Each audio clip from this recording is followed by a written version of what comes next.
বিশ্বকাপের final match বাতিল করা হয়েছে। আবারও হবে ফাইনাল ম্যাচ।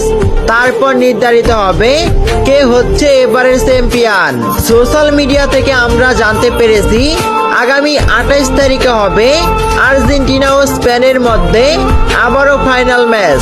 দর্শক, আর্জেন্টিনা ও স্পেনের ফাইনাল ম্যাচ নিয়ে শুরু হয়েছে নানা তর্ক বিতর্ক।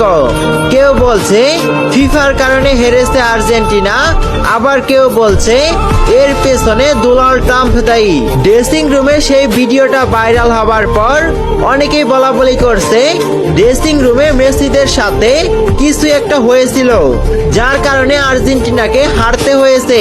এমন সব তর্ক বিতর্কের কারণে ফিফা থেকে ঘোষণা এসেছে আবারও খেলতে হবে ফাইনাল ম্যাচ। আগামী 28 তারিখে আর্জেন্টিনা ও স্পেনের আবারও খেলতে হবে। ওই ম্যাচে যে জিততে পারবে সেই হবে এবারে চ্যাম্পিয়ন। এমনটা হলে কেমন হবে?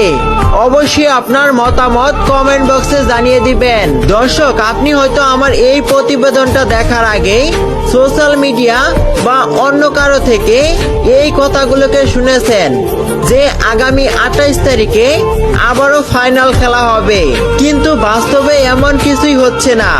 এমন কোনো ম্যাচের সময়সূচি এখনো প্রকাশ হয়নি। তাই আপনার শোনা এই খবরটা ভুয়া।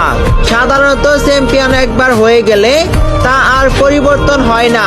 আর্জেন্টিনার সাথে অন্যায় হয়েছে তা সবারই জানা, কিন্তু ফাইনাল ম্যাচ আবার হবে এমনটা কোনোভাবেই সম্ভব না।